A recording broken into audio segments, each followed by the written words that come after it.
مسلمان بھائی ہیں اور ہمارے لیے بہت ضروری ہے کہ دین کی کم سے کم اتنی تو نالج نصیب ہو کہ فرض کیا ہے، واجب کیا ہے، ضروری کیا ہے، کیا کرنا کیا نہیں کرنا۔ تو میں جو ہے حیدرآباد میں ایک بہت بڑے رائٹر ہیں، وہ ایک کتاب لکھے، مزرعۃ الآخرہ کتاب کا نام ہے۔ وہ کتاب ماشاءاللہ ہماری ضروریات زندگی، ایک مسلمان ہونے کے ناطے جتنی ہم کو اسلام کی نالج ہونا چاہیے، انہوں ایک کتاب کے اندر اس کو پورا لے کے آئے جمع کر دیا۔ میں وہ ان کو بولا حضرت میں کرنول جا رہا ہوں، ذرا آپ بھیجائیے کتاب۔ میں خود بولا تو وہ بیچارے بھیجائے اسٹیج پہ، وہاں پہ جو ہے وہ اسٹیج ہے نہیں، وہ دلہن کا اسٹیج ہے، وہاں پر لگا وہ کتاب لے کے کھڑے ہوئے ہیں یا دروازے کے پاس کھڑے ہوئے ہیں، کتاب لے کے بالکل جو ہے اس کی 150 روپے قیمت ہے، مگر آپ اندازہ کیجئے اس کے اندر ایمان، احکام اسلام، اسلام کے ارکان، نماز، روزہ، تراویح، زکوٰۃ، حج، فطرہ، اعتکاف، نکاح، طلاق، قربانی، عقیقہ، رہن اور قبروں پر امام مالک، امام احمد بن حنبل، امام اعظم ابو حنیفہ، امام شافعی، یہ سارے مسائل، یہ سارے چیزیں ایک ہی کتاب کے اندر جمع کر کے دیتے ہیں۔ وضو، غسل، طہارت، ساری چیزیں، میت، جنازہ، دعا، ہر چیز اس کے اندر ہے، ایک ہی کتاب کے اندر ہے۔ 150 روپے اس کی قیمت ہے، باب الآخرہ پہ رکھی دیے، چاہتے وقت ضرور لے کر جائے، آپ کی ہماری زندگی کے لیے بہت اللهم صل على سيدنا محمد وعلى آله وصحبه وسلم۔ اے پاک پروردگار عالم مولا تیرے فضل سے کرم سے پیارے نبی آل نبی اولاد علی کے صدقے و فیض سے اللہ ہم سب کے تمام گناہوں کو معاف فرما۔ اے اللہ ہمارے کبیرہ صغیرہ گناہوں کو معاف فرما۔ اے اللہ ہماری پریشانیوں کو دور فرما دے، مصیبتوں کو دور فرما دے، رنج و علل کو دور فرما دے، آفات و بلیات کو دور فرما دے۔ اے اللہ آج ہم نے تیرے محبوب بندوں کے بارے میں ذکر کیا، ان کے صدقے میں ہمارا بیڑا پاک فرما۔ اے اللہ ان کے صدقے میں ہماری دنیا بھی بہتر بنا، ہماری آخرت بھی بہتر بنا، قبروں کے عذاب سے بچا، محشر کے عذاب سے بچا، دوزخ کے عذاب سے بچا، جنت الفردوس میں اعلیٰ جگہ اعلیٰ مقام نصیب فرما۔ ہمارے حضرت شفیع بادشاہ صاحب قبلہ اور یہ جو محنتیں کر رہے مولا اپنے حبیب کے صدقے میں قبول فرما، ان کے مریدین معتقدین کو کے مریدین معتقدین کو میرے مولا اس کا بہترین جزا اور اجر عطا فرما۔ اے اللہ ہم سب کی اس کوششوں کاوشوں کو قبول فرما۔ امام اعظم کا ہمیں روحانی فیضان دنیا میں بھی عطا فرما، آخرت میں بھی عطا فرما۔ امام اعظم کے خاص غلاموں میں ہم کو شامل فرما، ان کے صدقے میں ہماری مصیبتوں کو دور فرما۔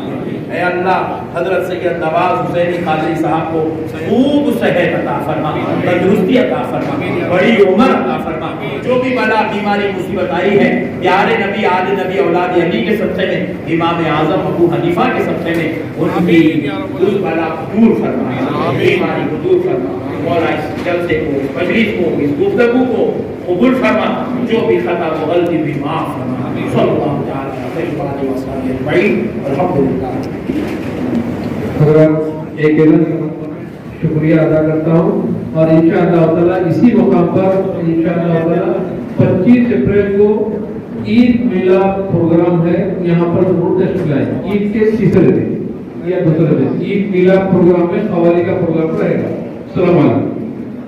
نماز کا اہتمام ہے، نماز پڑھ کے جائیں، جاتے آتے کتابیں میں لے کر جائیں۔